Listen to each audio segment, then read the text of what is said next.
Here. Um, we're here to welcome John Van Auken, speaking on health, healing, and rejuvenation.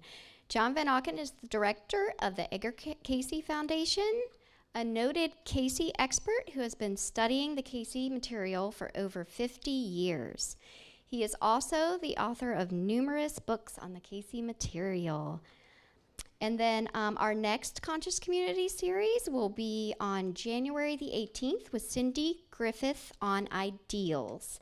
So we hope to see you there as well. We put some flyers in your seats, and if you have any questions about any of our upcoming events, please see us. And let us welcome John Van Auken. Thank you. Thank you. Thank you very much. I appreciate it. I would like to start by getting to know you a little, so I want to ask with a show of hands, how many of you came to this topic because you really are looking for better health? Oh, okay. How many came here because you were interested in rejuvenation? Oh, okay. And finally, how many interested in actually a healing? You're dealing with some issue and you want to do a healing. Great. Okay, good. I got a handle on us now. So, as you know, I'm with the Edgar Cayce Foundation, and therefore my content is very Edgar Cayce based.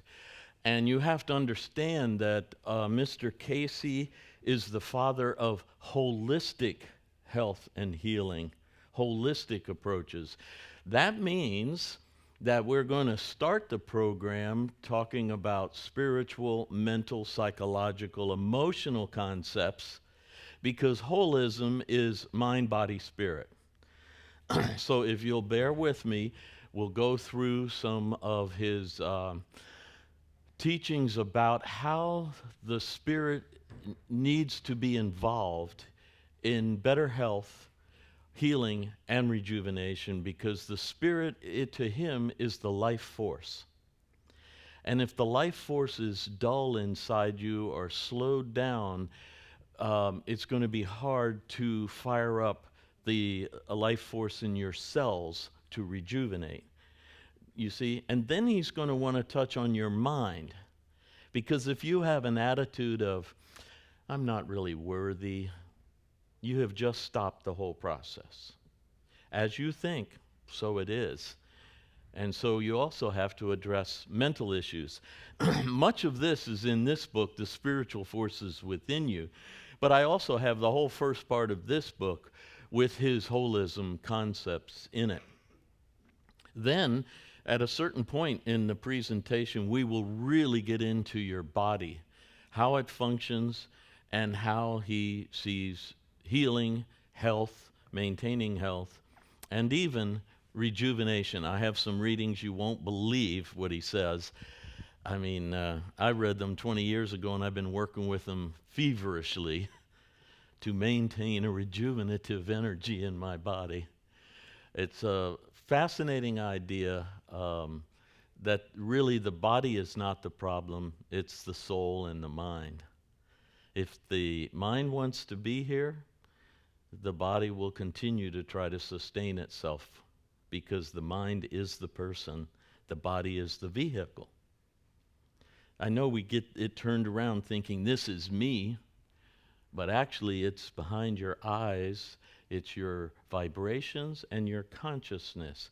That's the you, and this is the vehicle. In fact, he points out that your mother actually was creating through the forces of nature, following the laws that we know well, your baby body, and you were not in it. He says the soul doesn't enter the body until a little before birth or a little after.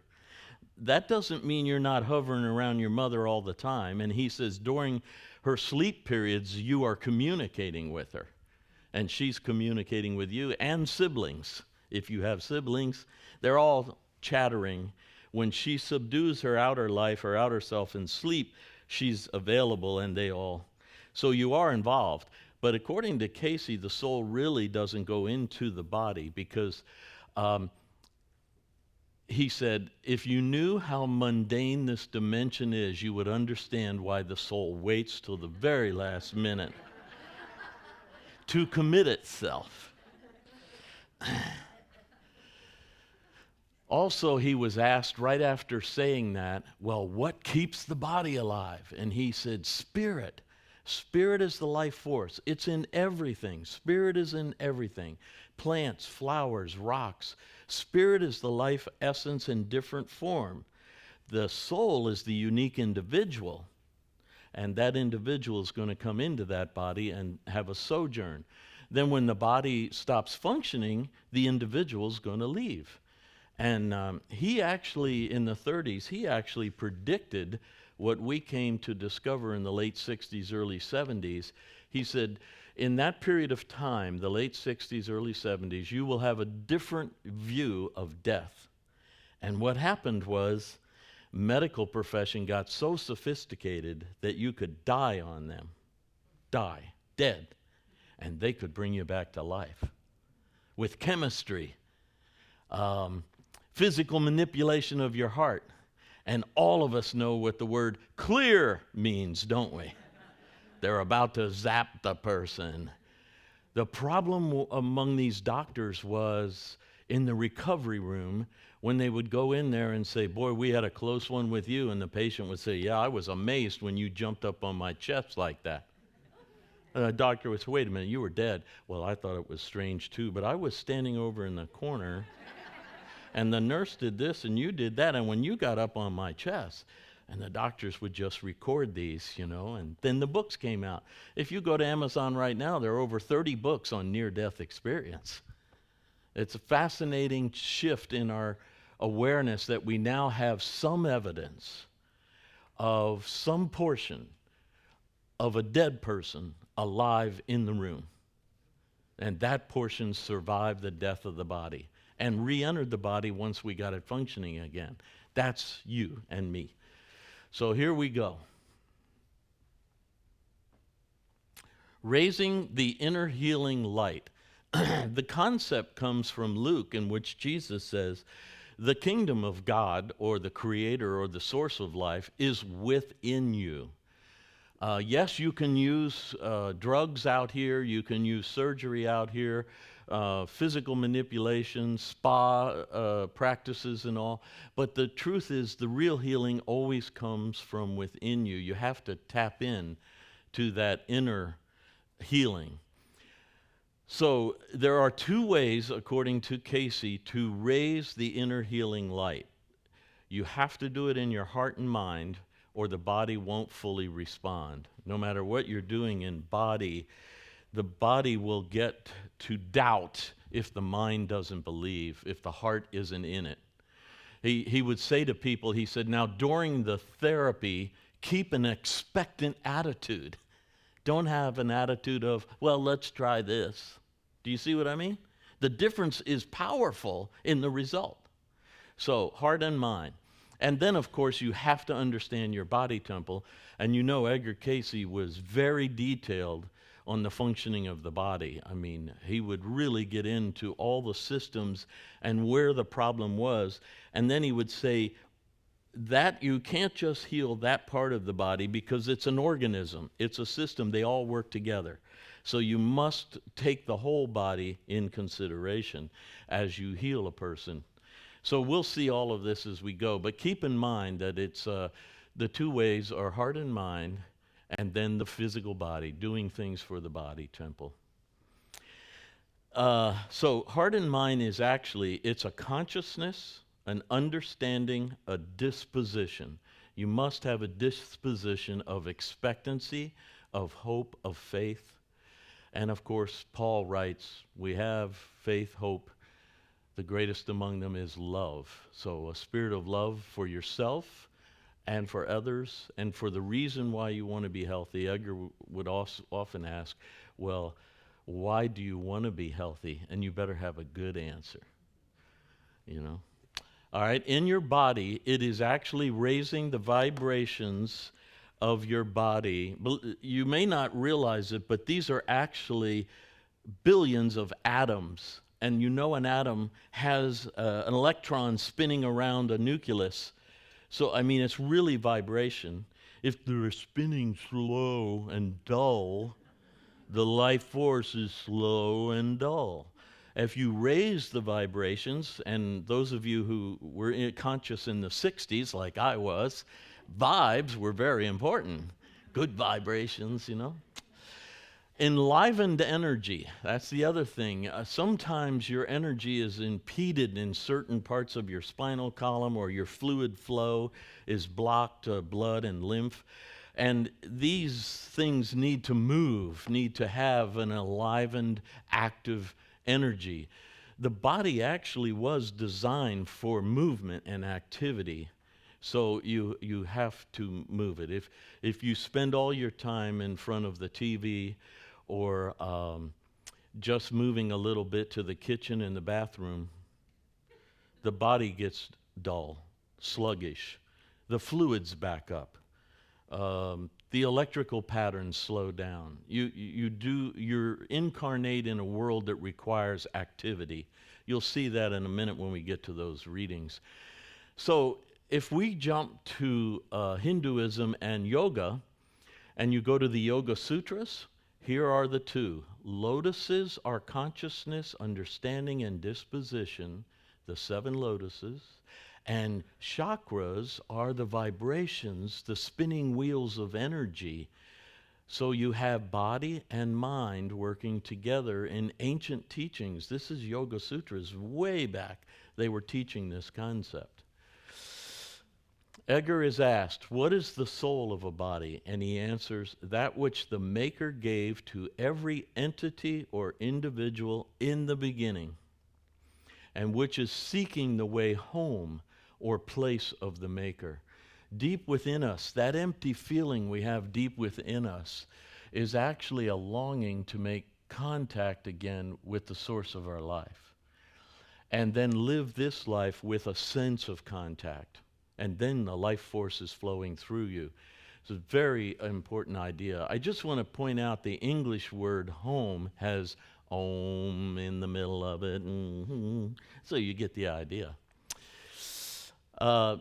Edgar says, as the entity moves from sphere to sphere, now he's speaking of your soul, it seeks its way to the home, to the face of the Creator, the Father, the first cause.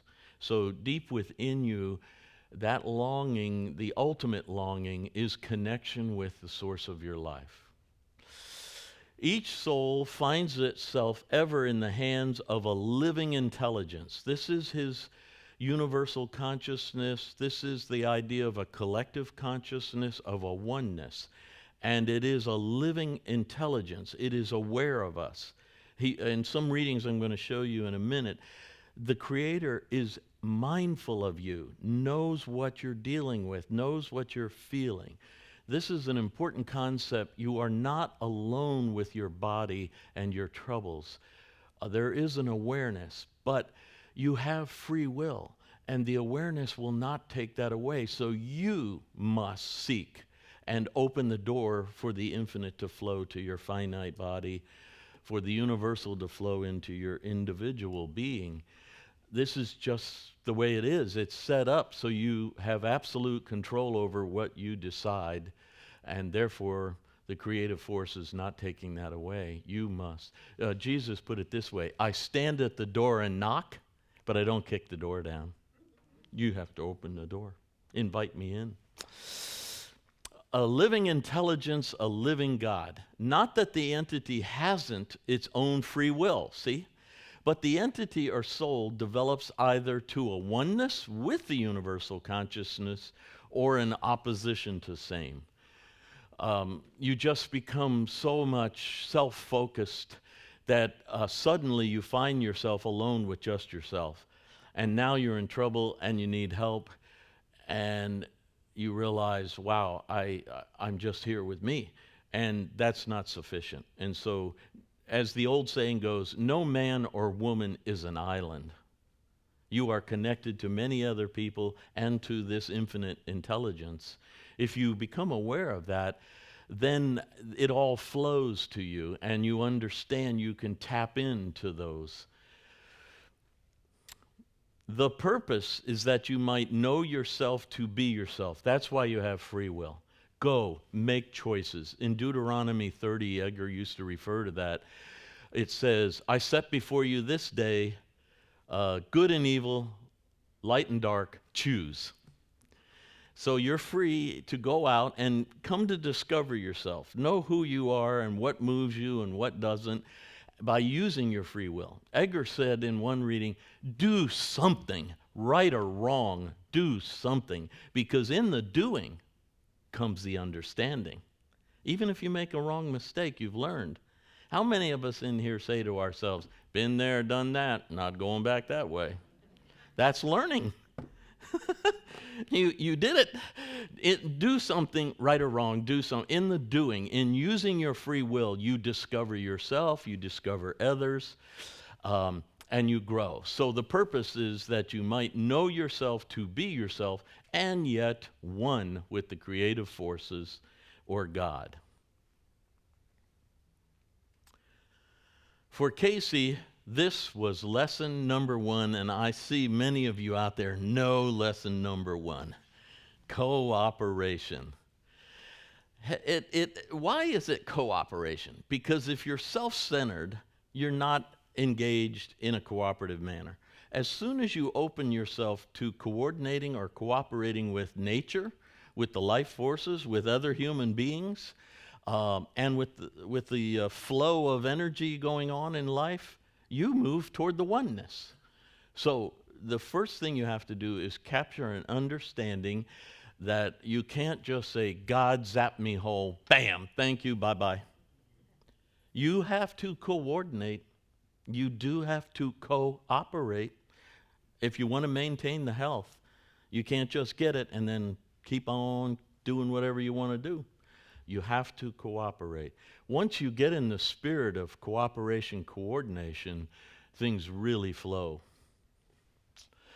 Don't put the material first, for you have to live with yourself a long, long while. Become acquainted with yourself, know yourself, and the relationship to the creative forces. Creative forces. The destructive forces flow all the time. Now, in just physical life, we call them toxins. They build up in your body. Dross, they build up in your body. So you want the flow of the life force, and you must release them. Edgar said in one reading, and I think you'll see it in a little bit, the proper assimilation of the nutrients needed by the body and the elimination of the toxins that build up. The body will run as long as the mind wants to be here. How many of you have seen a relative who died years before their body died?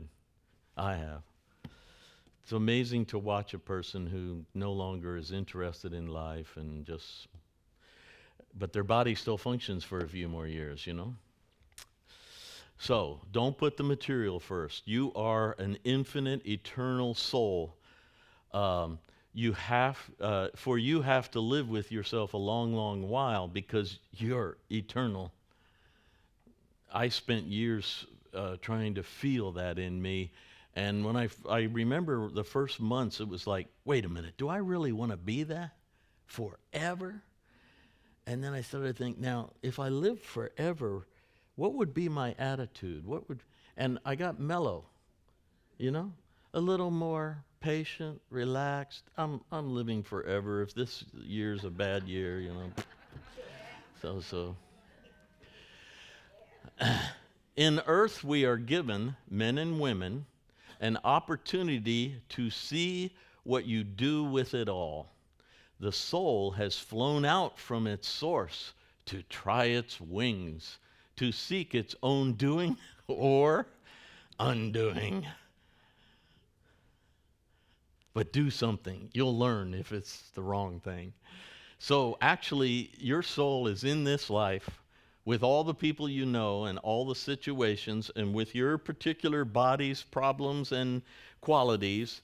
and its chemistry and its genetic messages and problems from your gene pool to try your wings of the soul.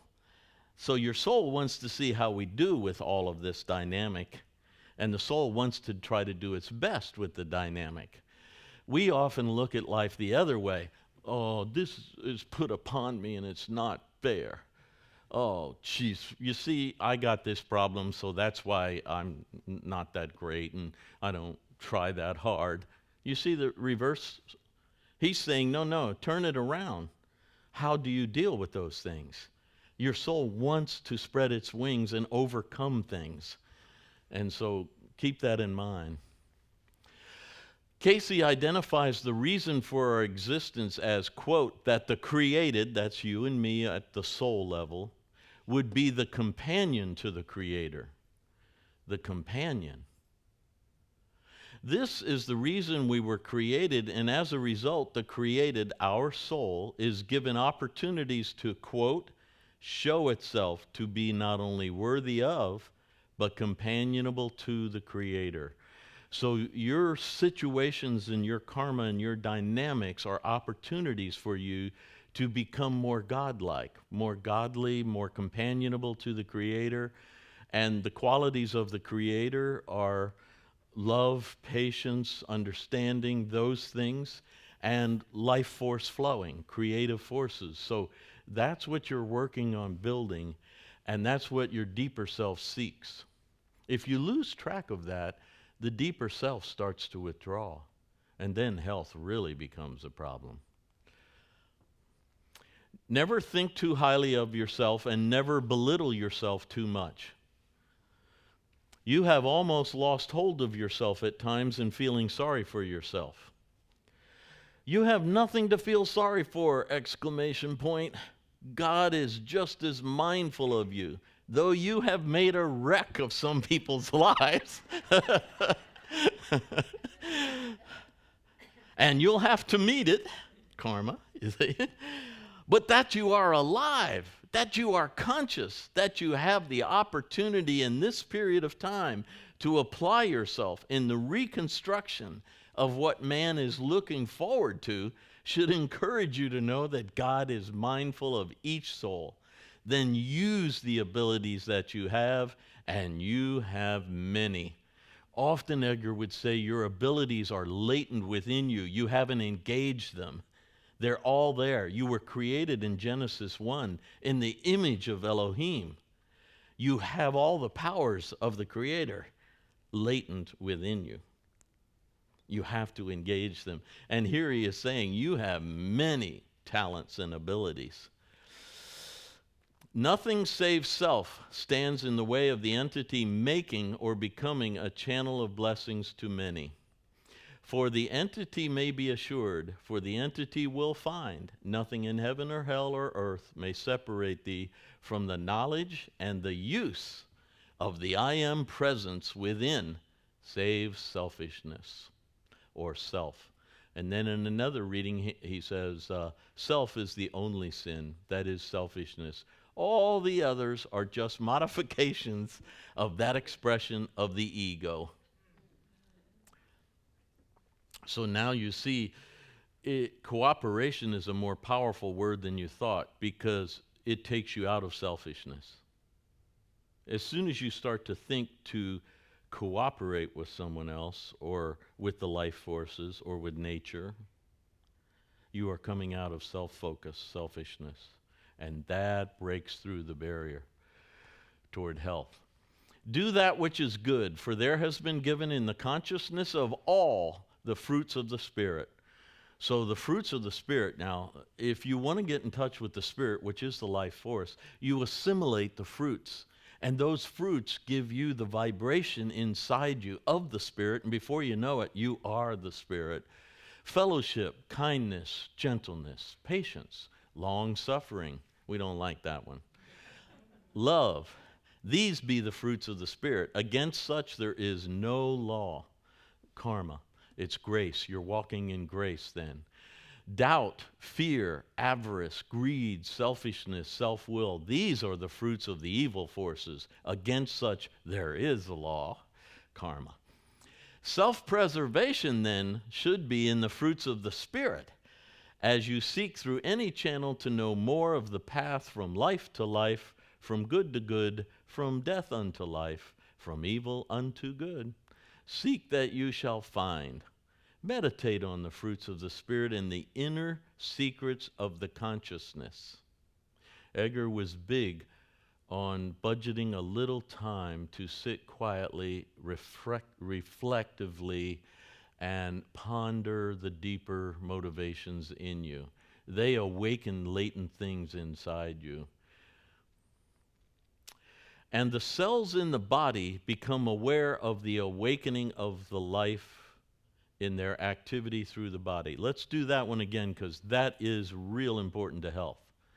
Meditate on the fruits of the Spirit, and you become aware of the awakening of the life in their activity through the body and the cells of the body.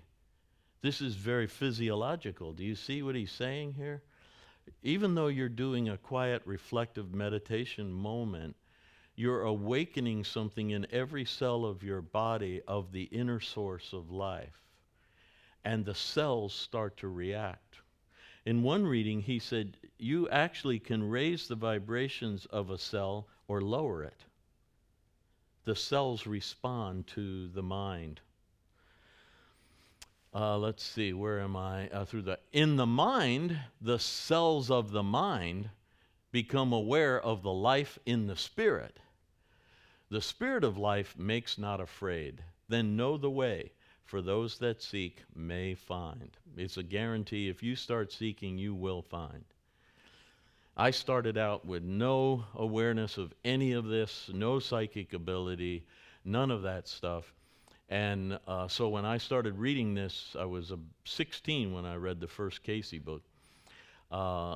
There were years there where it was just information that I thought was interesting, but I really had no knowledge or understanding of it. You know, I had to work through it. And as I sought, eventually, little by little, day by day, step by step, I gradually became more and more not only aware of it, but it became part of me.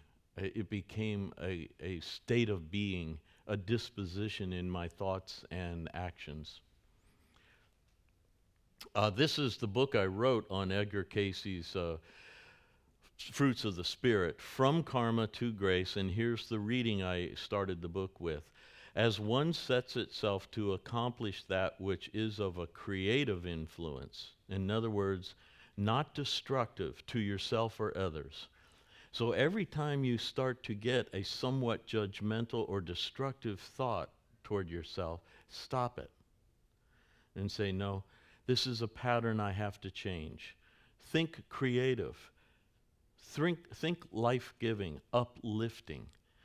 Don't let the destructive forces, the down-putting, the judgmental affect you, because they are the weakening forces. They will weaken you. You must lift it up. And at times I would just come right out and say to myself and to the creative forces, look, I know I'm a mess. I acknowledge that. Nevertheless, the potential's pretty good.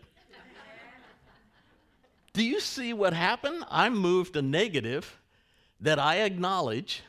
Others, you know, especially your spouse, will tell you all of those.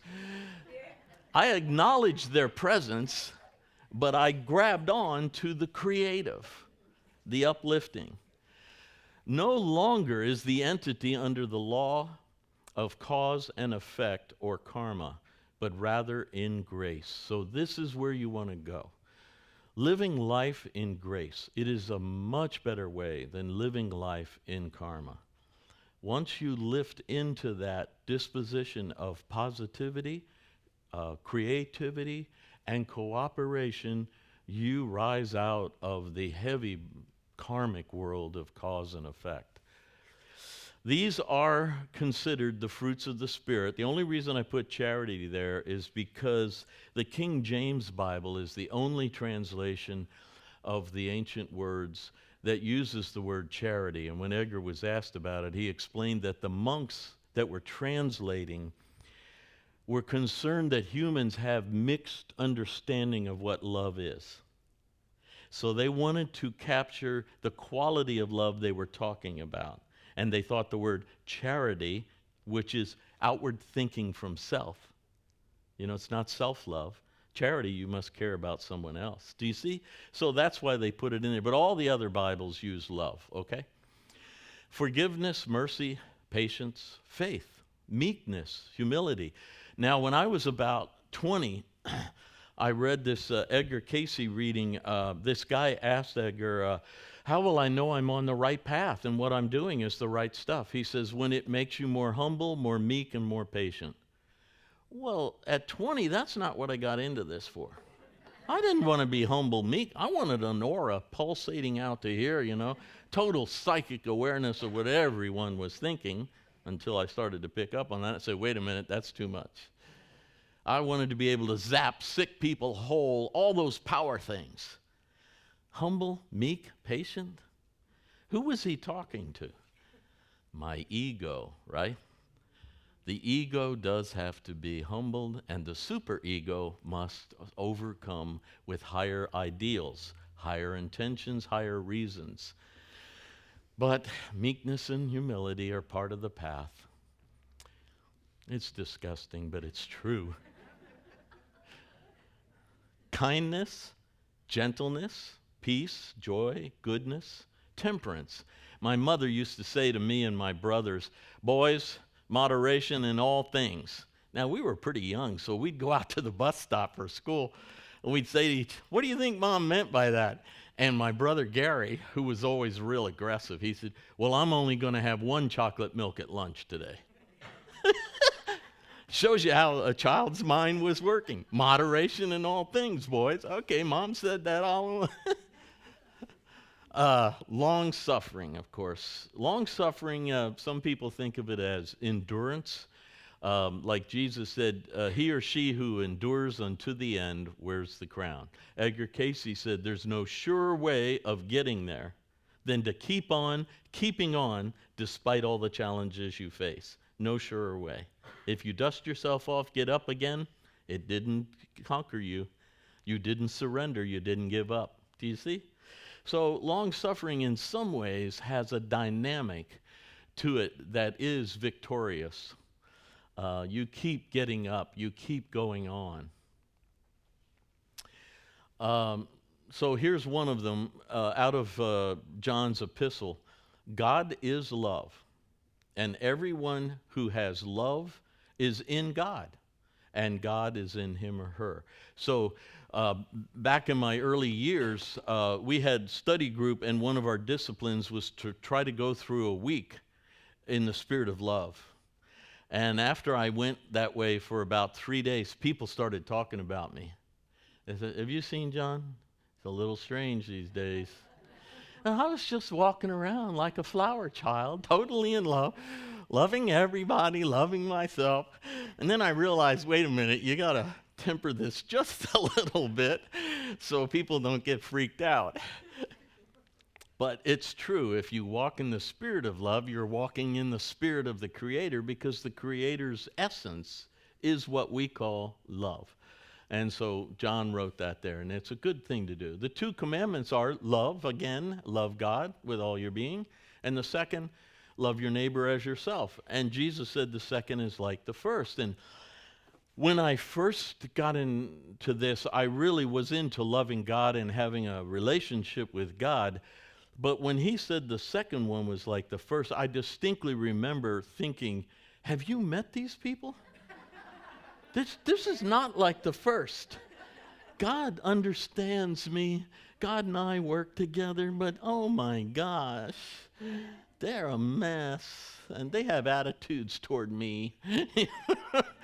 And then I learned that the God I was having an intimate, personal relationship with loved all of them and wanted to have that relationship. Then I realized I had to have a bigger picture of God, and they were included.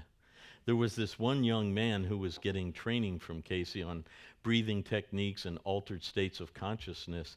And Edgar interrupted him one time when he was asking for more guidance. He said, "You know, you think it's great to be one of the children of God? It is far greater to be one with them. You're building a heaven all by yourself, and you are not going to want to be there when you get there." Man, that changed my whole attitude. Everybody was interesting to me from then on. That's an interesting reading, isn't it? "No man or woman is an island unto themselves," said the poet John Donne, and that is true. We are all wrapped into relationships and connections and vibrations and environments. It's amazing. Even our gene pool belongs to other people that affected us, you see. Kindness. "Choose being kind over being right, and you'll be right every time." This is the author of Don't Sweat the Small Stuff, and it's all small stuff. I was in my 30s when I read this, and it changed me as a person, because up until that point, I was one of those people where the right was the absolute important thing. I was rigid on that, getting it right, and if you didn't have it right, too bad, you didn't have it right, and I would tell you so. When I read this, I started trying to just be kind with others, even if I thought they were wrong, or I knew they were wrong in some cases. I just was kind. And man, my whole life changed, and my vibrations changed. That kinder me became a much healthier me. And people started to like me more than the other guy. You know, the judgmental, toe the law, the line, this is it. Suddenly now, I was really inclusive and understanding, and I was kind even when I thought they were way off base. Meditate on the fruits of the Spirit and the inner secrets of the consciousness. So go within, and these things will really begin to change you. It's like eating fruit. You become the fruit. So now we're going to move from all of those spiritual, mental, attitudinal, emotional concepts to your body. Now we're going to really get, because Edgar did that, you know. He would give you all this high inspirational stuff, and then he would go straight to your liver. He would. Or your kidneys. You know, it's amazing how he would incorporate both very clearly. You are indeed traveling in a physical organism that is subject to physical laws. You must not think you can overcome everything. And I'll give you an example that always struck me. Edgar died in his late 60s, but he was told if he would only give 2 readings a day, he could live, the reading said, to 120. So you see, you can have the best of intentions, and you can be doing a high spiritual service, but you're ignoring the laws of the physical body, which is a physical vehicle. And therefore, you must be aware that it operates by physical laws that you have to cooperate with. Do you see? Even the great Edgar Cayce burned his body out in his late 60s. So let's watch this stuff as we go through. First, I want you to know you entered your body through the fontanelle, the soft spot in your baby body. You pushed your way into the nervous system, and then that sucker sealed over, and you were encased for a sojourn. You're not getting out now. You are here. That's how you come. And look at this ancient wood carving. When I saw this, I found this, 15 years ago. I just said, oh my God, that's it. He's got it. There's the essence of her, the soul of her and her spirit. Look at the smile. Everything's floating up in light, full of life and peace and patience. And it's coming in through her fontanelle into this encasement that we call the physical body. And if you go to Ecclesiastes in the Bible, it actually says to have the higher, you must break open the golden bowl and loose the silver cord, which is your spinal, and move into the spirit. Do you see that secret was written by the preacher in Ecclesiastes as a secret to those who could understand what it meant open the golden bowl, loose the silver cord. And here you see this idea right here that you came into the little baby body, pushed your way into the nervous system to function in this encasement. But this is the eternal, immortal, real you. And it's in here. When that happens, you shift from body dominance to soul dominance, and the body becomes a tool, a vehicle. And man, you have much more power over it then. As long as it has power over you, healing is very hard. And, and like the medical profession, you get into chemistry only, drugs. That's how the medical profession, they're all pharmacologists, believe me. And if you shift that around, you get into the real you in a vehicle, and you can now affect it. And so keep that thought pattern in mind. Okay, so from ancient Yoga Sutras, we have the chakras and the lotuses, and Edgar brings these up. He calls them the spiritual centers of the body. And he correlates them to 7 things that we're very familiar with. Words in the Lord's Prayer, which I'll show you later. Maidens of Moses, the 7 maidens. You know, Moses leaves Pharaoh, or the ego, and goes out into the desert to search for who he really is. So he leaves all the wealth of Egypt. He's out there in the desert, and he meets 7 virgins around a deep well. Give me a break. 7 virgins around a deep well. What's going on in this story? Has this guy got some other theme going here? The 7 virgins cannot water themselves because all the other herdsmen or distractions keep pushing them away from the water of life. Moses, one guy, drives all the herdsmen away and waters the 7 maidens. Do you see the secret in the story? Then the girls tell him a secret. We're the daughters of a high priest of God. Moses' higher self, do you see? And the daughters take him to the tent of the high priest, the consciousness, the state of consciousness, the living place or the home of the high priest, do you see? And he marries the eldest daughter, the highest spiritual center. And then what happens? He sees God in a flaming bush. Flaming bush? Bush? It's the same place where the Holy Spirit appeared over the holy women and the disciples when Jesus, it was a tongue of flame over that crown chakra, over that fontanelle, that portal you came in. And suddenly Moses is in contact with God. But if you watch the secret of the story, it started by him never feeding the 7 maidens, never watering them with life. Now he's watered them. Then they reveal themselves to him. He goes to the place of the higher thought, and he marries the highest vibration, the highest spiritual center, and boom, he's in communication with the source of his life.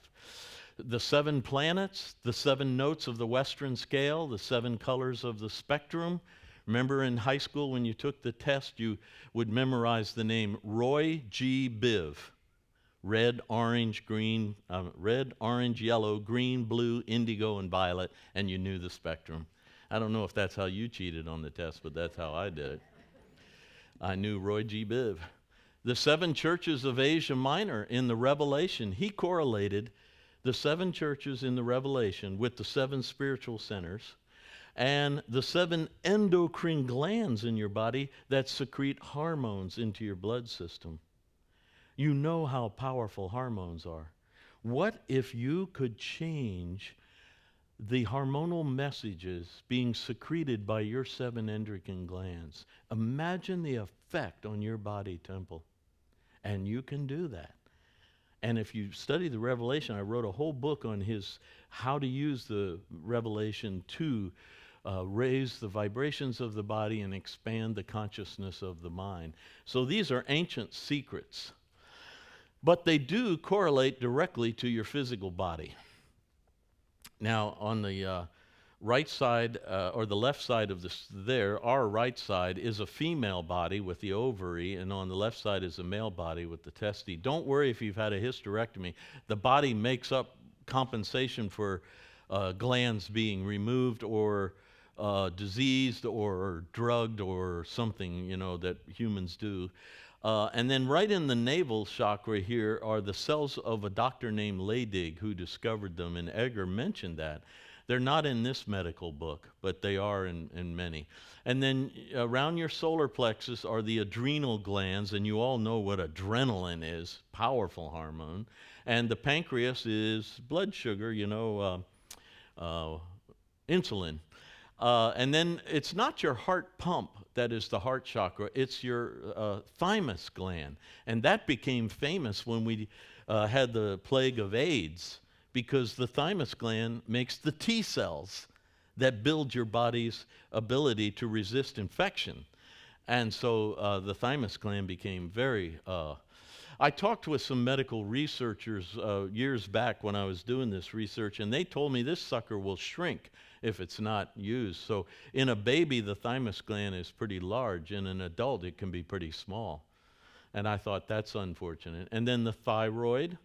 And then the brain is turned sideways here, so you can see that the fluid coming up the spinal column goes to the pineal gland first, then over to the huge frontal lobe, and hanging beneath it is the hypothalamus and the master gland of the body, the pituitary gland. So you see, Edgar Cayce could get very spiritual, and then he could get very physical because they're coordinated. They're all one. And so he could get into your actual endocrine glands and your hormone messages and the functioning of them. The medical profession actually wears this symbol, the caduceus, the staff of Hermes. And here's what Patanjali, the author of Yoga Sutras, wrote.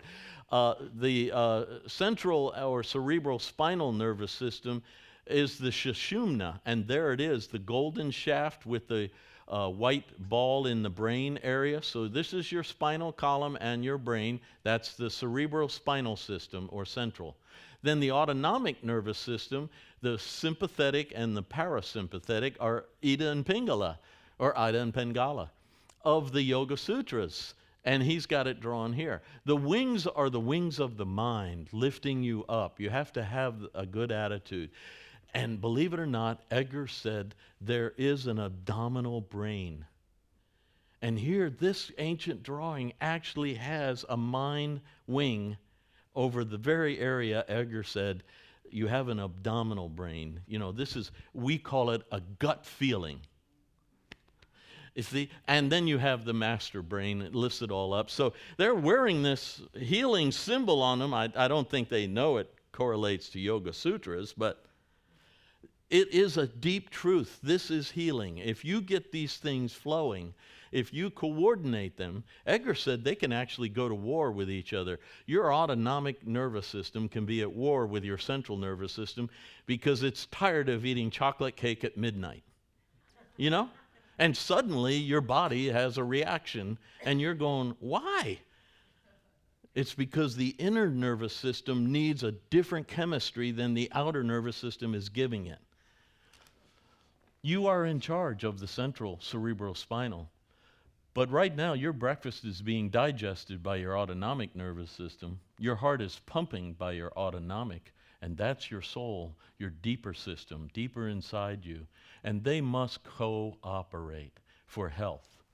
They really do. Edgar said, if you create a dis-ease between these two nervous systems, it will become a disease. He used that nice play on words. So think about that. What I'm in charge with, am I doing what my inner self needs done? If you can sort of say yes to that, then you're in good shape. If you say, no, I keep thinking I should take a walk after dinner, but I don't, you're causing a dis-ease between the two systems. The system wants a walk. The system wants more water. The system wants something, and you're not giving it. So keep that in mind. You have to coordinate these two nervous systems. All strength, all healing of every nature is the changing of the vibrations from within, the attuning of the divine within the living tissue of a body to creative forces. So you do, it's not all exercise, diet, and all of that. You do have to sit down and attune the outer self to the inner source of life.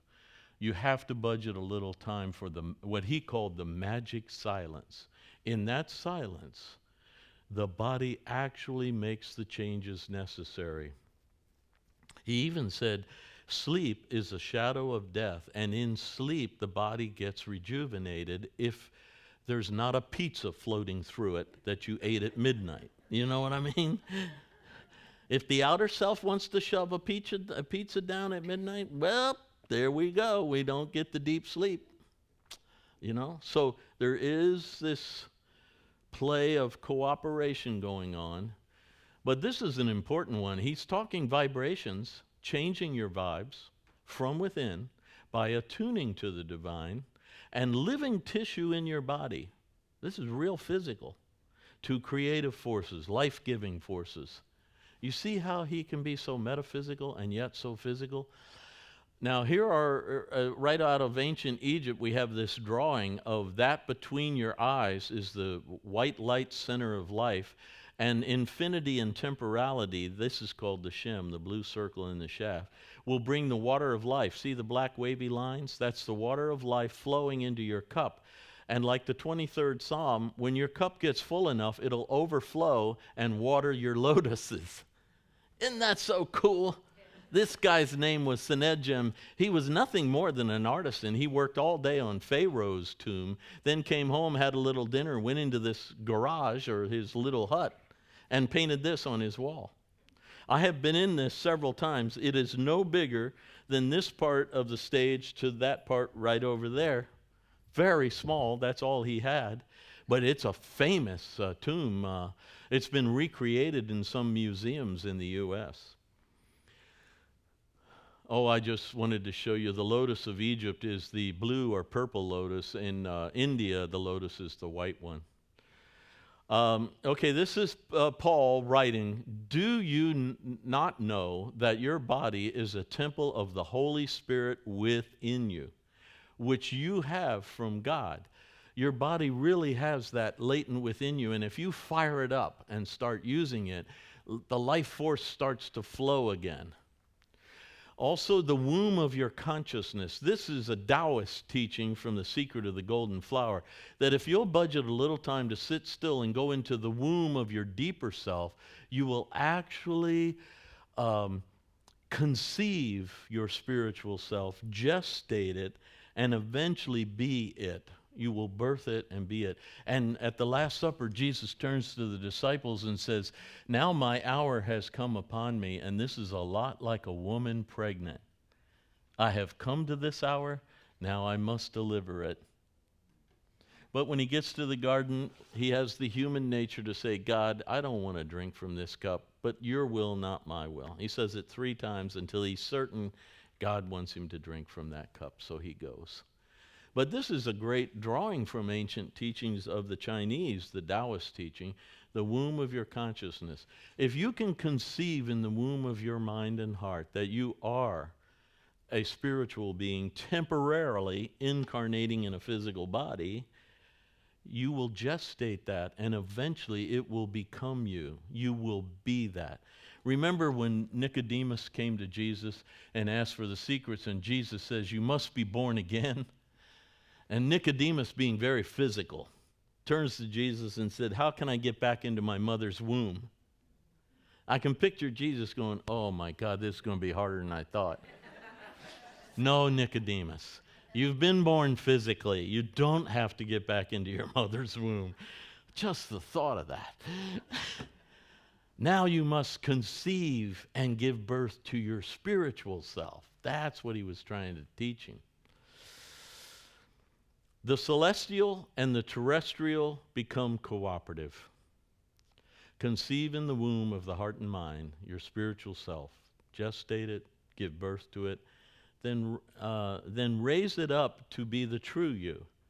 Meditation in the womb, daily application in the training field of daily life. Edgar used to say, apply yourself twice as much time on the outside as you did on the inside, because out here is where you make it real. You think you're this way, you believe you're this way, now go out and act like it. And he used to say, you cannot think of yourself as a child of God and then go out and act like a child of Satan.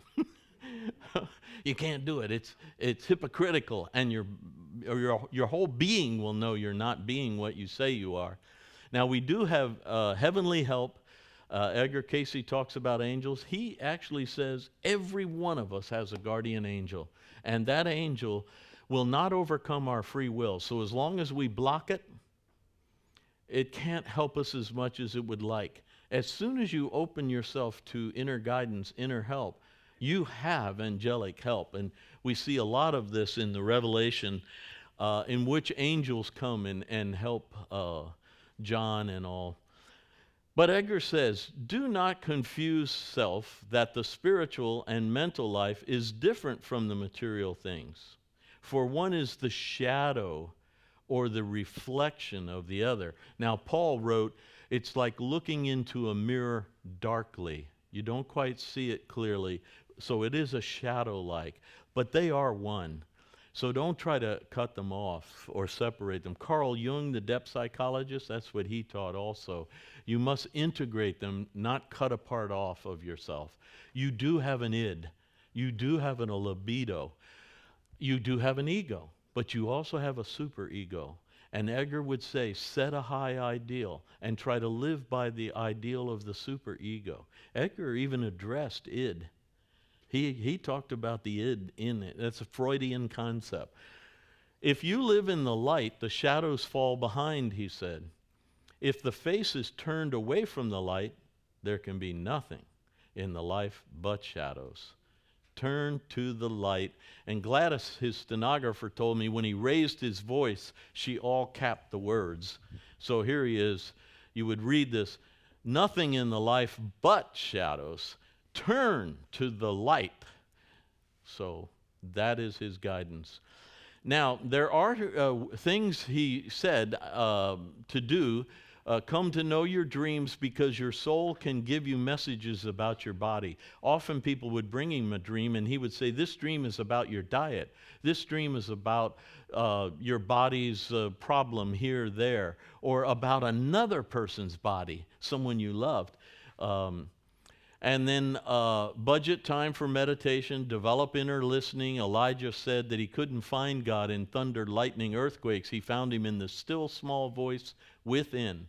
Psalm 46 says, be still and know that I am God. Participating with others is important. That's why Edgar likes study groups where you work together. Participating with others in social activity, civil activity, helping the community, the neighbors, friends. You are not an island to yourself. You are here to help others, and those others are already around you. And if you had a better attitude toward that, the life force would flow to you.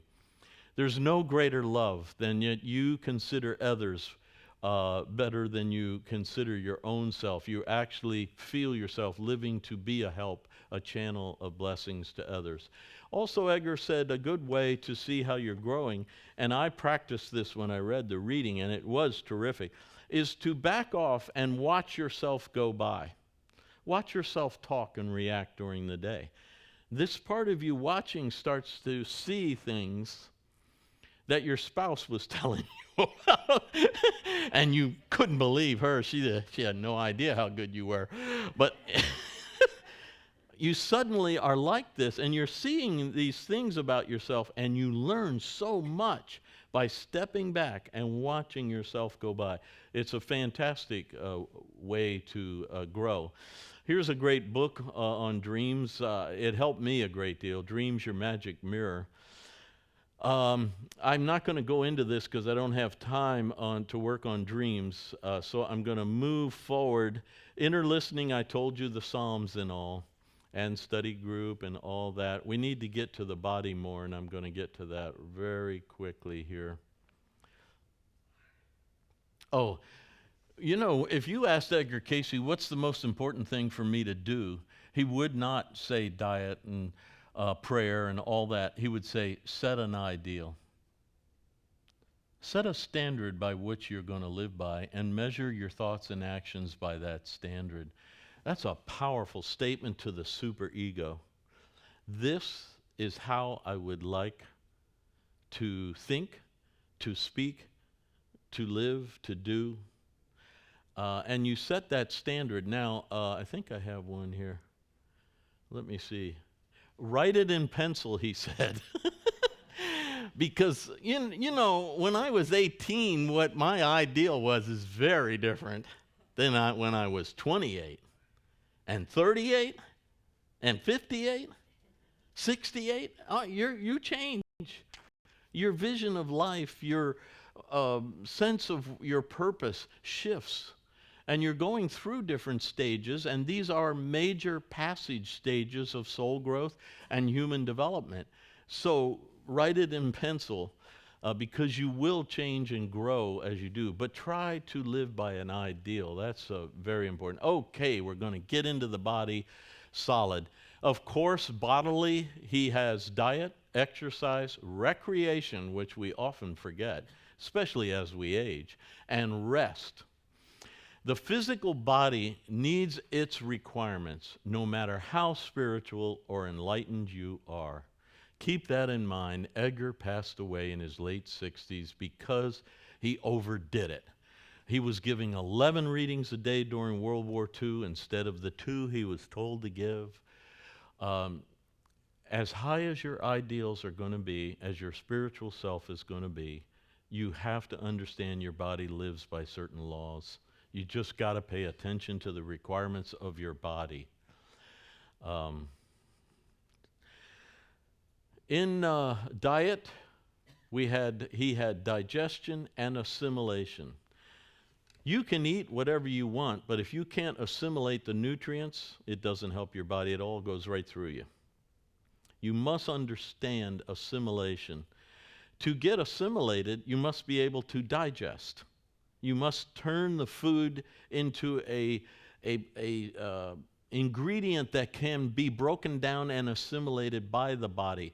And Edgar would say, let's see, where is it? Okay, well, we'll just go through them. More fresh fruits. He always used the word fresh fruits, which is tricky for us. But now that we have all these local farmers markets and local roadside stands, they're everywhere. Even in Virginia Beach, we have several. You can get closer to fresh fruits and vegetables. Less red meat, little to no pork, more fish, fowl, and lamb. Avoid grains with citrus. He loved you eating whole grains, but not drinking orange juice with them.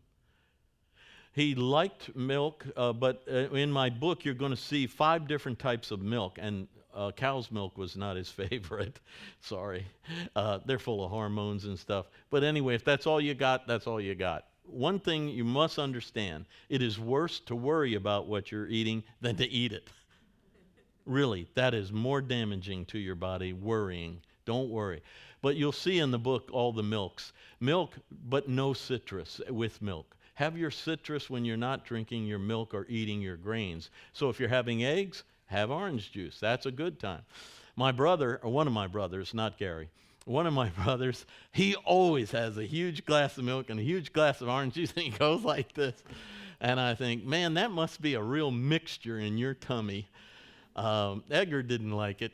Of course, Edgar didn't like fried foods because the grease or oil, depending how you do it. Now, see, that's the key. In the book, I explain the different ways of fried. And the French have very different ways of fried. Deep fried is what I think he really didn't like. And then certain frying in fats was not good. Do you understand? But sautéing, you know, there are other ways that you cook. Anyway, you'll see all the details. But watch out for those. He said they're very hard to break down and digest. Eating when upset, he didn't want you to do that. If you're upset, wait. If you're tired, don't put the food on the body. Drink something for nourishment. Don't put a weighty thing if you're really fatigued. And or you're not hungry. What did the Buddha say? Sleep when tired, eat when hungry. Pretty simple. It might be noon, but you're not hungry. Well, don't stuff something in the body. Of course, that doesn't work for us 9 to 5ers, does it? I'm only allotted noon to 1 to eat my lunch. I got to eat my lunch. Not really. You'd be surprised how long you fat Americans can go without a piece of food. I've tried it now that I've traveled the world and seen other people. I know I can go a long time without food, but in America, we just love food. And of course, A.R.E stands for always ready to eat. But you'll really start to master yourself, really. Instead of you letting a rule or a situational societal dynamic rule you, you start to say, am I hungry? What does my body want right now? Rather than, oh, here we are at my favorite restaurant and Dad's picking up the tab. I'm going to eat everything. Do you see? This is a different headset.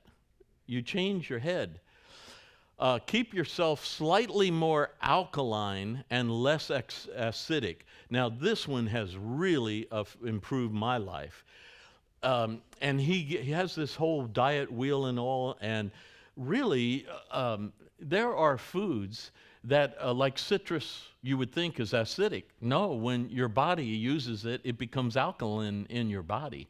So oranges and orange juice and lemons and other fruits and all. It's amazing. If you're slightly alkaline, you don't want to be extremely alkaline. That's not healthy either. I write all about that careful balance in the pH of your body. Slightly alkaline, you will not get a cold. And before you know it, people will say, don't you ever get a cold? I hear that all the time. Years can go by. Because Edgar says a virus cannot live in an alkaline body. A virus can't live and multiply. But if you're acidic, perfect. And there are foods that are more acidic. You don't stop anyone. You do a balance that is slightly more alkaline. There's tons of books on this now, too, you know. Remember that terrifying title, Alkalize or Die? I actually was impressed by that author. I thought, man, he nailed them. They won't walk by that book in the bookstore. Take time to eat. Do not gulp it down. Edgar was really firm on this. If you are in a rush, eat light or drink something nourishing. Do not gulp food. It just goes in the system.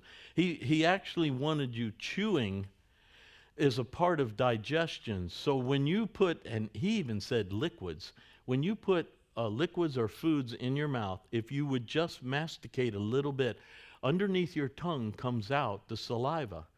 And that saliva is part of preparation for stomach acids.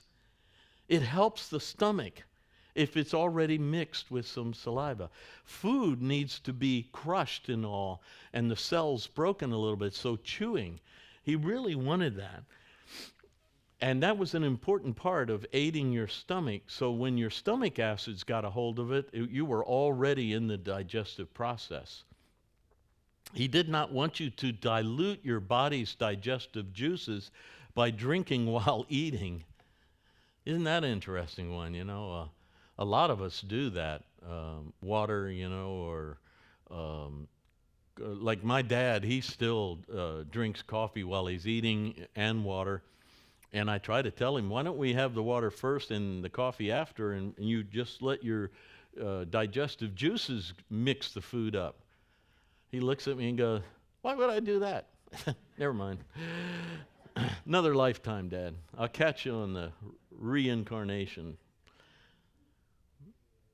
Do you see? That's an interesting one. He did prefer you drink water before the meal because he said then your body, and he used the word medicine chest. He said then your body can act like a medicine chest because you're hydrated, and that water helps get the nutrients to the liver to store and other cells and all. So he did like drinking a little water before. But he said chew the water. It took me a while to get used to that. But now I do it all the time, you know. If I put a little water in my mouth, I just rinse it around a little bit like chewing, and the saliva comes out naturally from underneath your tongue, and then you swallow, and the water is more assimilable to your stomach. Exercise and recreation. He was big. The human body is designed for movement and activity. I'm sorry, it wasn't designed to sit in front of Fox News for 4 hours a day, on your desk for another 8 hours, and then come home and read the paper and watch movies for 2 hours and then go to bed. It wasn't designed for that. I know it's the American way. You have to move it. When it sits or moves very little, little fluids pool in the body and the lymph backs up. Do you know the lymph system in your body is very important? It has the leukocytes, the white blood cells that really protect you, but it has no pump. No pump like the heart. The pump are the muscles. You must move. And then the lymph moves. If you get a massage, ooh, the lymph is really moved and drainages occur. He really recommended massage. But you have got to at least walk or exercise to get the lymph flowing. Then the lymph gets rid of a lot of junk in your body. Of course, the heart has the pump. But the heart likes to be exercised, not over-exercised, but exercised. So a good walk, cardio we call it, cardio, a little cardio exercise is healthy. Droses and toxins collect in the body. And often he would start a reading by saying, we have excess toxicity, we have backed up dross, we need to eliminations. In fact, the word eliminations appears more often in the Cayce readings than enlightenment. Eliminations are important. Even Edgar himself would get readings that said, you're not fully eliminating the toxins and the dross in your body. You must eliminate those. And you have 4 elimination systems. I'm sure you're aware of this, of course. Your kidneys with the fluids, your intestines with the bulk matter, bowel movement we used to call it. Your skin is the biggest one through sweat, and your breath, your lungs. Those are how you get rid of things. If your breath has a smell to it, you have toxins. If your skin breaks out a little bit, it's because toxins are there. Do you understand? You could even learn a lot by looking at the color of your stools. I know you don't want to do that. But in ancient China, when the emperor went to the bathroom, the doctors looked at his stools. And they could tell by the color and the texture what his body needed. Now, I know you don't want to get into that. The color of your urine. If it's bright orange or dark yellow, it's not as clean as if it was light yellow or even clear. Edgar talks about all of this, and really, the less toxicity you have in your body, the more your soul and mind are going to flourish, and your cells are going to be happy, you know. You really do have to budget time for bowel movements, eliminations, sweat. You must sweat a little bit. Exercise, and that gets that stuff moving, you know. Breathing exercises are very important. In yoga, they're really important. So, you know, keep all of this in mind. Exercise any way you can, any time you can.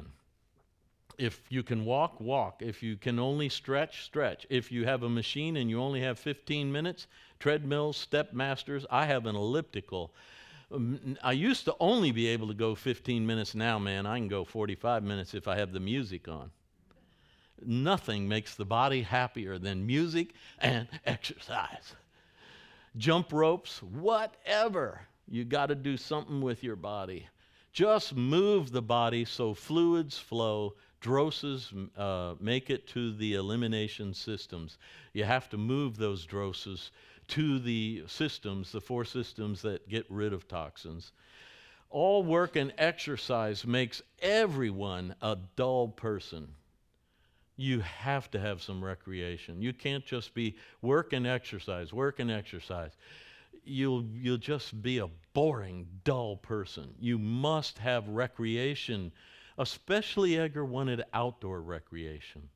He felt if you could get outdoors, it was healthier for you.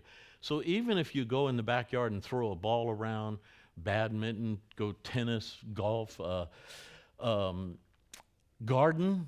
I used to garden a lot, and that's very physical. And you're outdoors.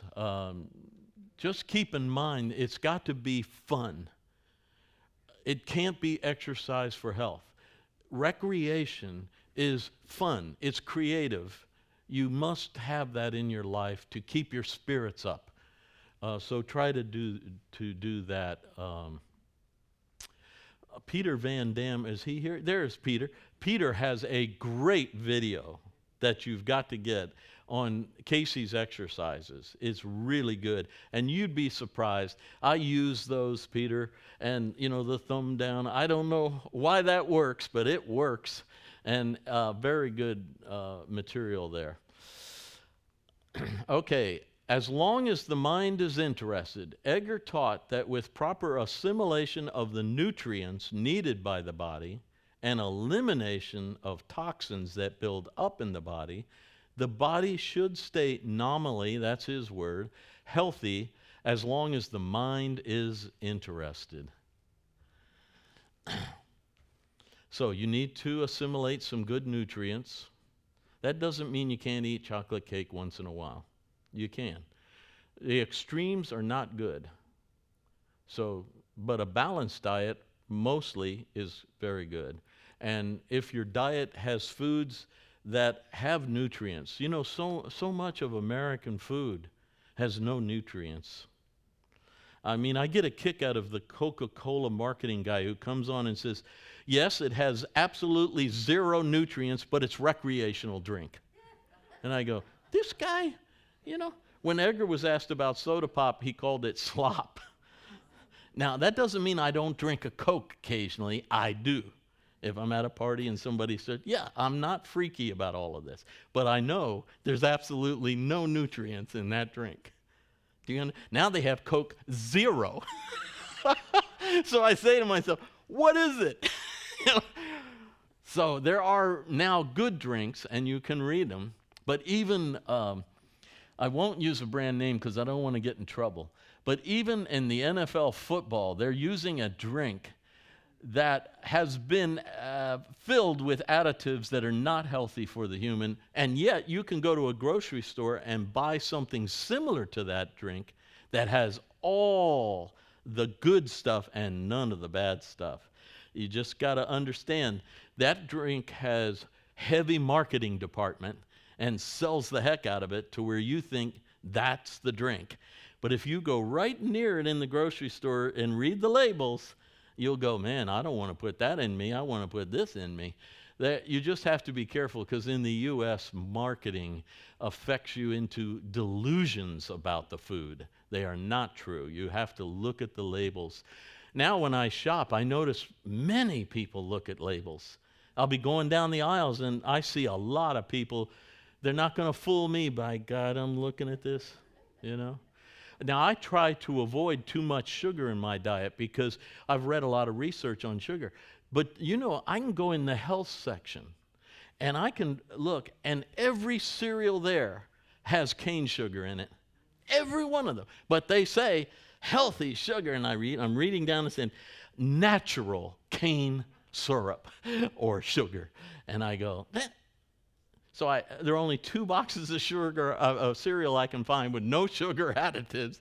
It's really tricky what they do. They can call it healthy and all this, but you got to read the labels. And then you got to think to yourself, what does my body like? You can't just force things on your body. You have to understand your culture. Carl Jung was big on this. Your culture has affected you more than you know. Your socialization by your parents, your upbringing in this culture affects you. Therefore, certain things your body believes are good and your body has become accustomed to. If you're going to change this, like Edgar had a guy who wanted to become a vegetarian immediately, and Edgar told him, you got to go slow on this. Your transition has to go slow. You can't have been that way 30 years and then stop. You are going to upset the system completely. You got to change slowly. He told him to stop eating red meat, start moving to fish and fowl. And, see what I mean? So you have to understand your body as well and be patient, stay balanced, don't get extreme. Um, so when my dad takes the family out with his credit card, I say, well, I haven't had a piece of chocolate cake in about a month. You know what I mean? It's not going to kill you, especially if you walk that night or exercise. All right. Rejuvenation. These are the readings I just found shocking when I wrote a book years ago on rejuvenation. Question: is it possible for our bodies to be rejuvenated in this incarnation? Answer: possible. I couldn't even believe that word. The body is an atomic structure, the units of energy around which there are the movements of atomic forces that are ever the pattern of a universe. You notice how the universe works? So your cell's atomic structure works that way. Then, when these atoms are made to conform or rely upon or be one with the spiritual import, the spiritual activity, then they revivify. Then they make for constructive forces. So if suddenly I stop living my life to be a healthy, wealthy man with 2 cars in the garage, chicken in the pot, best looking spouse on the block, see, that's very egocentric. If I shift that to being a man that helps others in their lives, makes the world a better place, even my little world, my little community, my little family, better for me being there, look at the difference. And he's saying that changes the atomic vibrations in your body with just that shift. The physical organism is constructed in such a way and manner that if the balance is kept in the diet, in the normal activity, got to have activity, and the mental forces replenished, your mind has to find something refreshing, something new, something exciting. Each year, New Year's Eve, I write my new ideals instead of sort of things I want to do that year. I actually try to write the overarching dynamic, that the standard I'm going to try to live by. It replenishes me emotionally and fires me up to apply those and live it. Then the body should readjust itself, refacilitate itself, making for not only resuscitation and revivifying of the necessary forces, but carrying on and reproducing itself. Do you know, while we were just talking, millions of cells died in our body while we were just talking. We're going to flush them out when we go to the bathroom later. But billions of cells were made in a day. New cells, fresh cells. It's the way the body works. If you understand that, and it's described a lot in the book, you'll really get into this rejuvenation idea. The body should, in its elements, be able, as it does continually, to reproduce itself. The fastest reproducing cells, have you ever cut your lip and had it repair real quick? This is very fast cell growth. Eyes, very fast. Bones, very slow. Doctor will tell you, 6 weeks, right? Do you see? They're reproducing all the time, making for not only revivifying or resuscitating forces, but keeping nominally alive. It's that nominally word that bothers me at 70 years of age. I kind of say, yeah. My dad's 97. My mom was 97. She just passed recently. No drugs, no ailment, really. She just quietly didn't get up. My dad calls me on the phone and said, he calls me Jay because his name's John. Hey, Jay, I think you better come over here. I can't wake Mom, and she's kind of cold. I said, I'll be right over, Dad. And there she was, mellow as can be. But all up to that, she was having dreams of all of her loved ones who had passed on, and they were having parties and visitation. And Dad thought she was crazy. And I said, no, Dad, she is preparing to go visit all of her family again. They're waiting for her.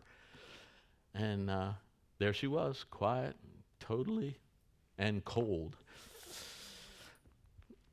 Okay, so let's stop here. I've left plenty of time for questions and comments and sharing. So let's spend some time processing what we have roared through here. So do you have a comment, question, or sharing? Nah, we're fine. Oh, there we go. They're trying to record it, so if you'll speak in the mic. I know it's nerve-wracking. Is it on? Okay. Yes, it's on. Sorry. I'm sorry. I am from Hopkinsville, Uh-huh. the Hopkinsville area. And when I was younger, excuse me, I moved to Kansas City and I met my husband and we spent 10 years there and we built a company and we sold the company. And I had dreams in Kansas. My parents are Mormon and my husband and I met in the Mormon church. Uh-huh. We had an experience. We both left the church together. And I had a dream where an angel visited me. My husband and I were married apparently in a past life or something. I didn't know what it meant at the time. Mm-hmm. And it touched me and it gave me all these answers, and then I repented because I wasn't ready for them and he took them away. Well, 10 years later, we're married. We have two children. And I had another dream after I heard, I found this YouTube video. We had been watching Ancient Aliens, and that opened our eyes. And I found this YouTube video on Edgar Cayce. Never heard of him. Uh-huh. And it was like I remembered something I already knew. Yeah. And something awoke in me. That night I went to bed, and the angel came back. And I was lifted to the ceiling, and it touched my hand. And I looked down, and my hands were purple, and the cells were vibrating. And it taught me how to multiply food. And it was like I was going from room to room, and I could heal myself. Everything that Jesus did, and I didn't know what it meant. Anyways, about 6 months ago, we had sold our business. We sold our house, and we weren't sure what to do. We knew it was time to move on, and we moved out here to Virginia Beach because of the dreams. Mm-hmm. And we talked about it, and we have 3 boys. And then everything fell apart here. Kind of like what happened to Edgar in the Depression, right? Right. And now I'm moving back to Clarksville, Hopkinsville area. And I just wanted to come hear you speak and be around these people before I left. And I just wanted to say that I'm really grateful because I feel like my life has been made so much better just by knowing there are other people doing this and not being like called devil worshippers or heathens, you know. And anyways, there are other things, and I know that we all have these stories, and I'm just wanted to say I'm grateful for your work, and I'm grateful for the A.R.E. I'm sorry I'm crying. I've just waited for this moment for years. What is your first name? Heather. Heather. Well, Heather, thank you for sharing that. It's a journey all of us know. You do. Really. Thank you. Thank you. Sorry for the crying. For those of you who may not know, Hopkinsville was the birthplace of Edgar Cayce. Hopkinsville, Kentucky. So thank you very much. You had a lot of elements in there that were in this material, the angel, the dreams. Remember that. Edgar said, when you're asleep, your soul is more free and your subconscious mind is more accessible to the universal consciousness and your guardian angel and other forces, and they can help you. So that was wonderful. You had good elements of what Edgar was teaching in your life path. Also, another part of her story is abrupt change and suffering and shifts. These happen in life. These changes can happen.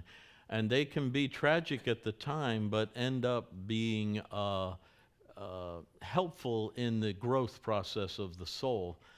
So those sufferings, many of us who have lived a lot of life know this.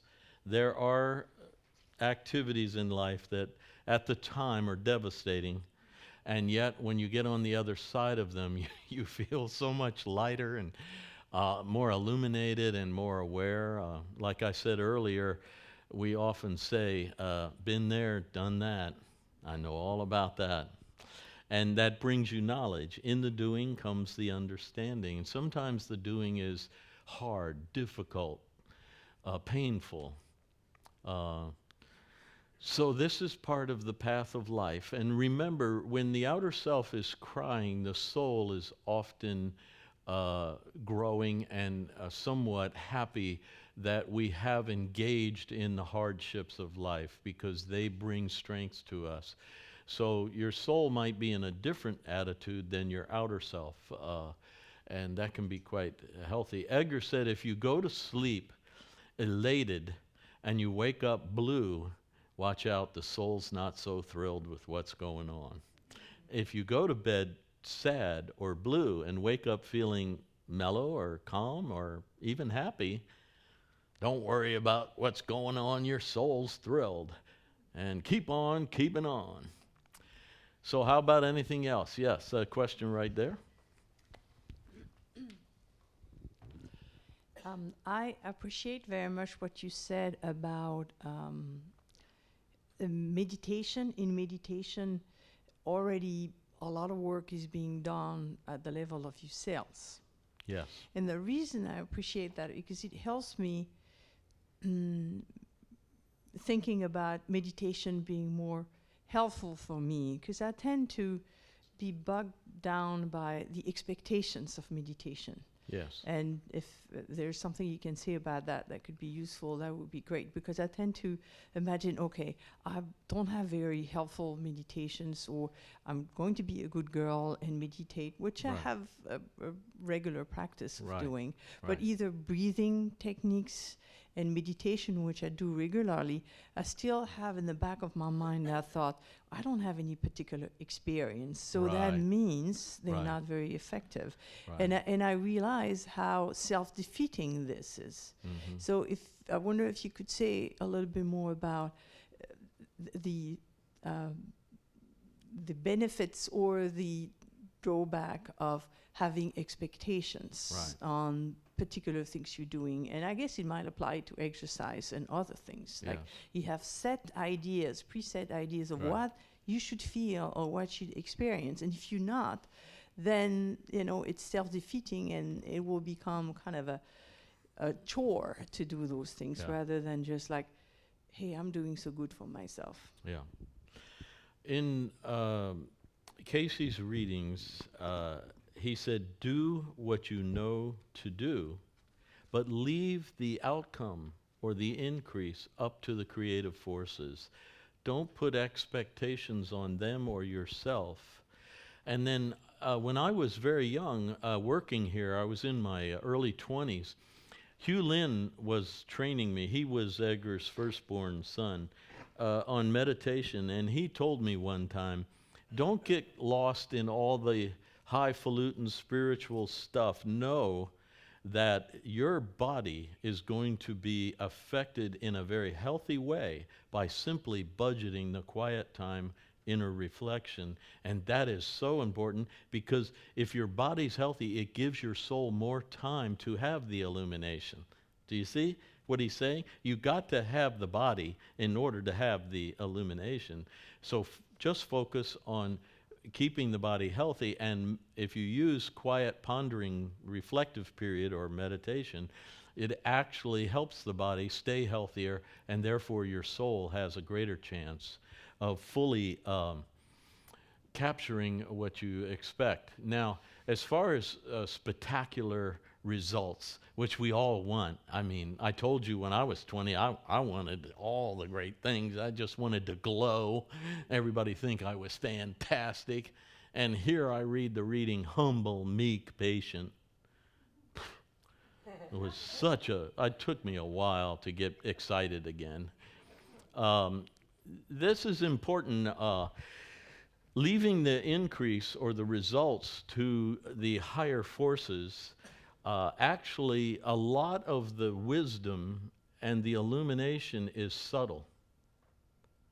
This is something we don't like. At least my ego didn't like it. My ego wanted the spectacular, wanted the clearly amazing.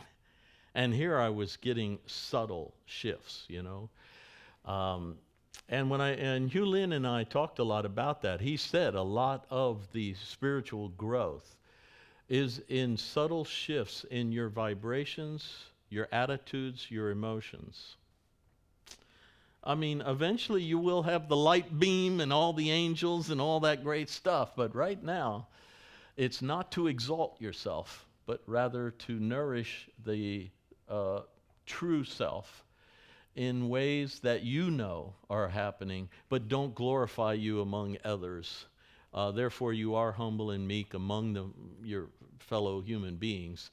And even if you read Jesus in John 14:15, he says, you know, the works I do, I didn't do, the Father in me, the Holy Spirit in me did them.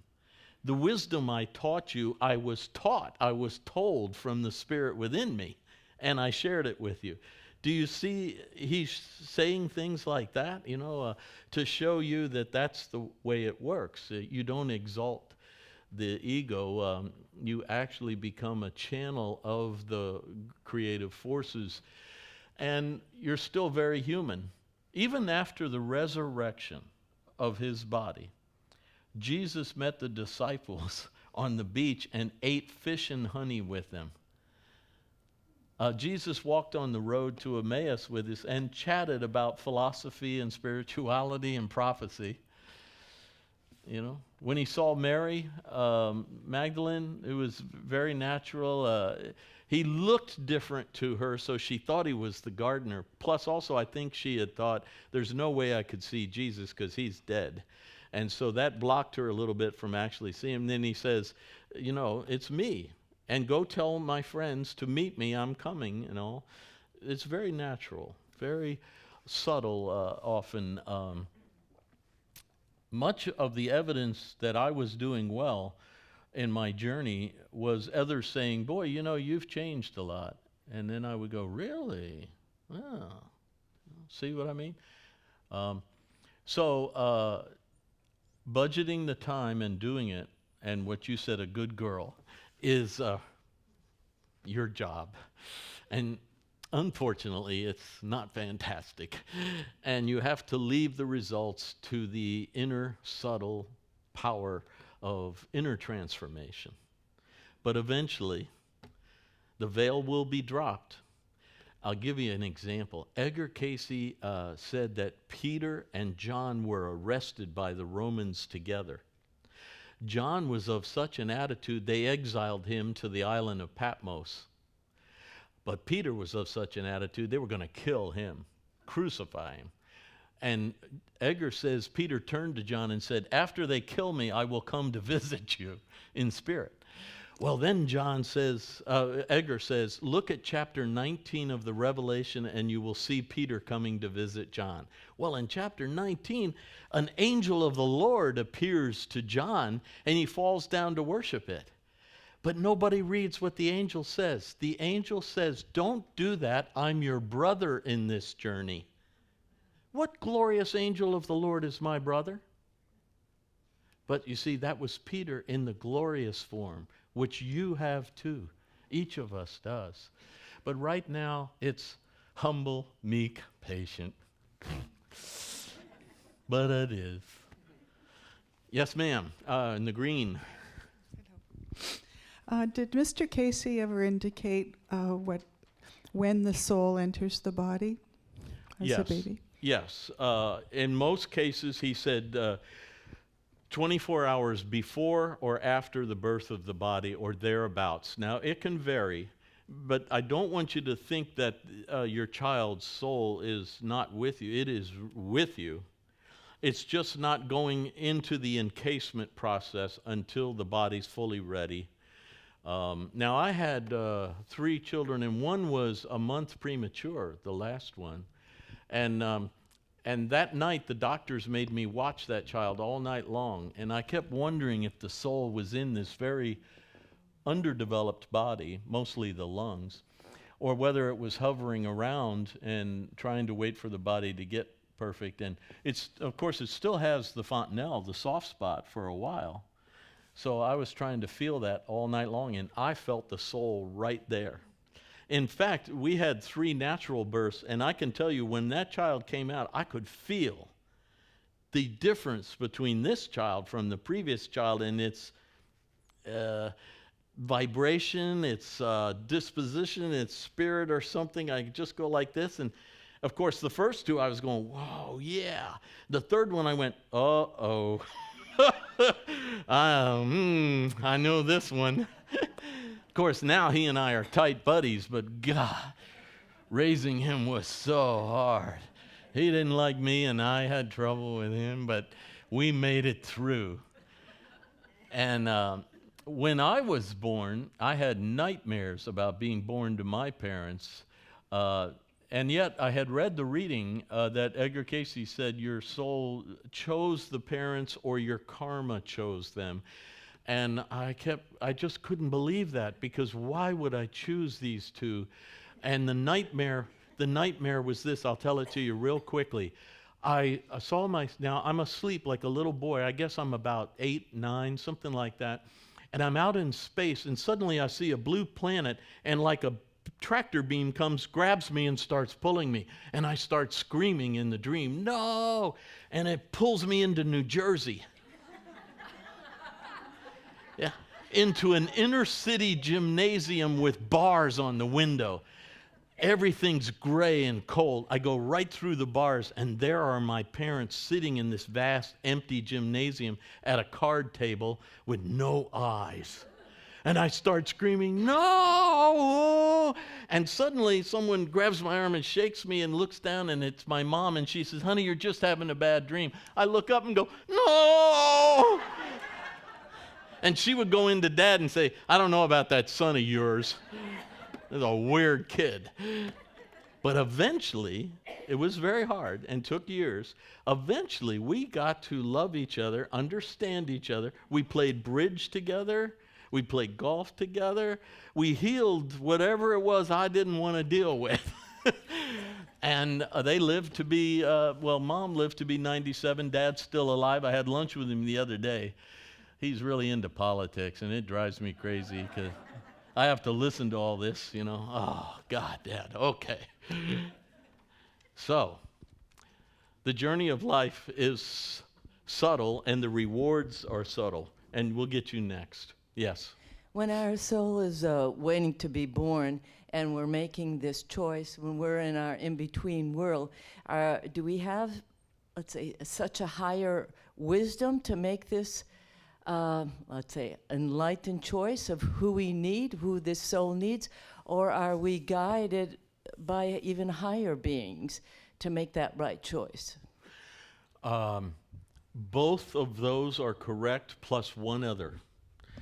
We are guided by higher beings, and you might call them the guardian angel or the angels assigned to you. Remember, God charged his angels. It's in the scriptures. I'm not making this up. God charged his angels to watch over us that we don't stumble. It's in the Psalms and all. Okay, so there are those. Then you are at a higher level of understanding your soul self than your personality that's going to be socialized and raised here and influenced here. So yes, but then there's a third force, and it's the force of cause and effect or karma. So you have a karmic pattern. That's what was happening. John, you've avoided these 2 women, these 2 men and women, these 2 parents. Now you have to be with them, and you guys have to work this out. You know?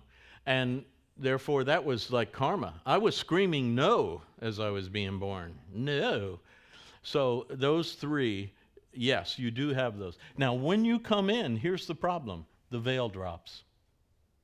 And I'll show you how the veil works. You have all been sleeping and having a dream, and as you're coming close to the surface, you notice your bladder's full. You say, I'll go empty the bladder, come back and work on the dream. So you go in and empty the bladder, come back to the bed, and what? How can that be? How can it be gone? You just experienced the two parts of yourself and the veil between them.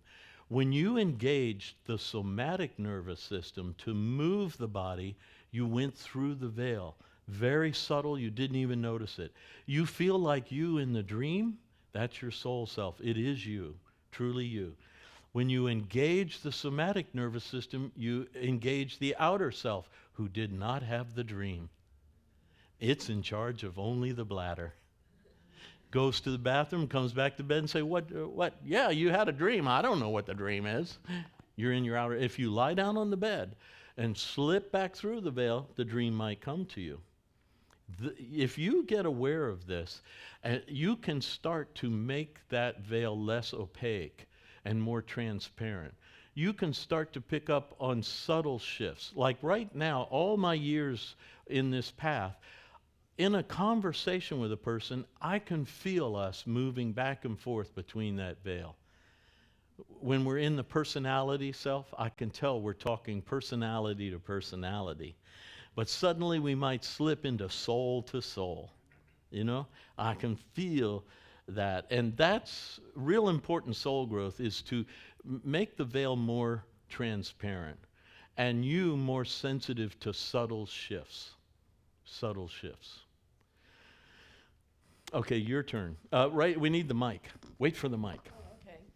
I just had two sort of very practical type of questions. One is when one has a lot of issues with just sleeping and can't seem to sleep.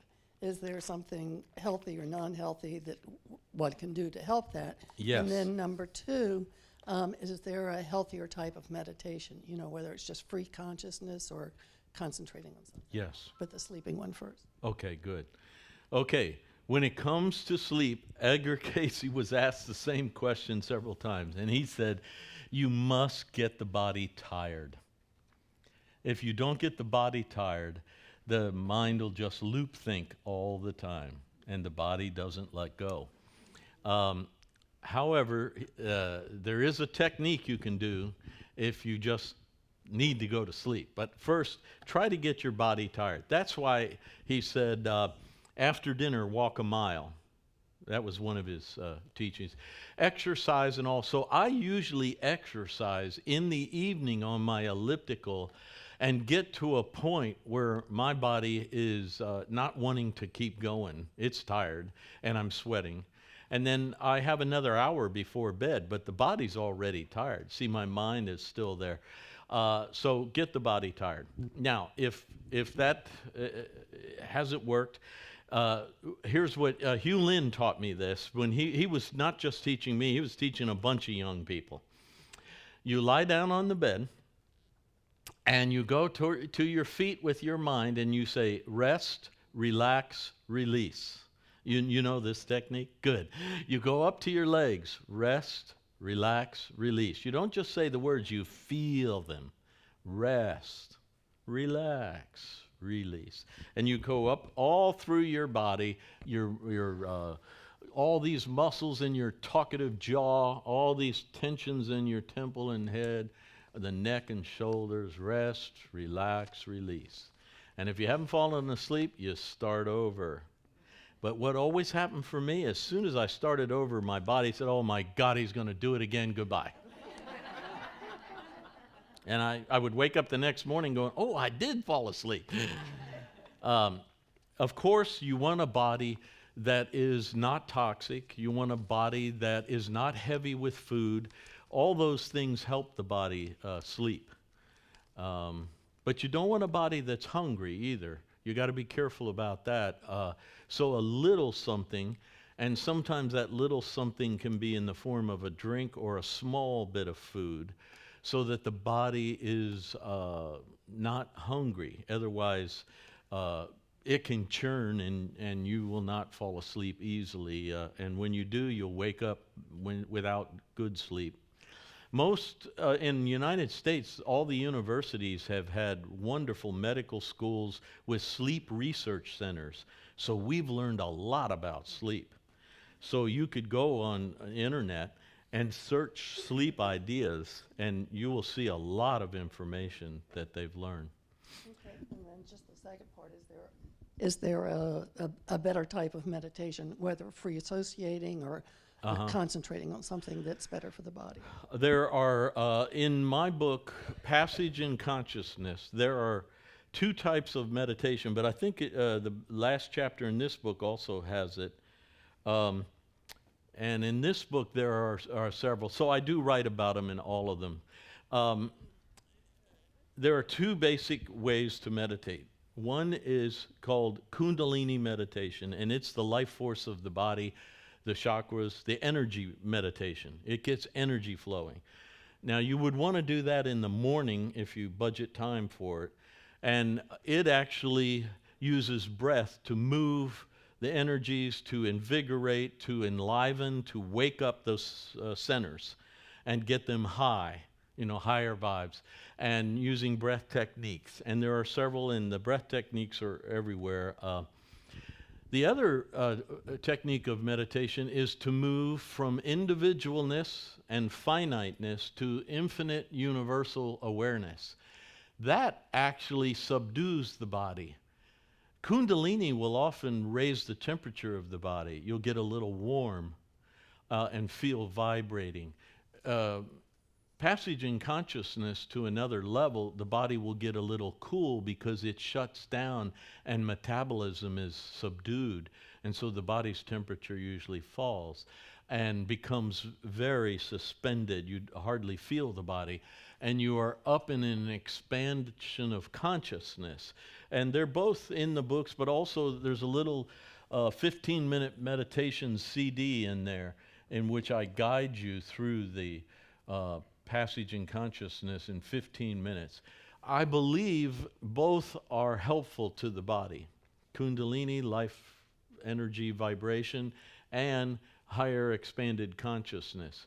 When you're in that deep meditation, the body is really totally, almost totally, not totally, shut down and is in a very suspended state. When you're doing Kundalini, the body is very enlivened and vibrating and raising the vibrations to get the life force flowing. You still, at the last minute, can have a sense of expanded consciousness or oneness, but you will feel strength and vitality. I would say it depends on what your body's issue is. So we would have to understand, each individual is so different. You have to kind of chat with them a little bit to figure out where their body is and their attitude or mental perception is to know which of these would be better.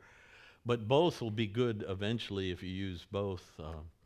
And you can make a meditation that uses both, like 15 minutes of Kundalini and then maybe 15 minutes of higher consciousness, like that. Now, there is another technique that was for people who had never meditated, and he called it the magic silence. And all you did was take a line from Psalm 46, be still, and he wanted you to feel stillness, feel it. So you say, be still, and you try to feel stillness, and then you must take 3 breaths, deep breaths. Stillness, stillness, stillness. And you try to really feel stillness. Then the second part is, and know I am God. Remember, the psalm ends with, be still and know God. And then you say, and know God, and you feel God, life force, creative forces, universal consciousness. Take 3 breaths. And know God. Feel that. And he called that magic silence. It works. I mean, I have gone to places where meditation had never been practiced, and I can get that whole group high as a kite using that technique. And then they don't want to come out. That's the problem. And these are rank beginners. Rank beginners. I mean, but this weekend I'm going to the Earth Keepers big convention in Denver. I'm teaching Edgar Cayce there. Now they know a lot about different forms of meditation, so I got to get them real high. You know. All right, it's noon. We did it. Thank you all for coming.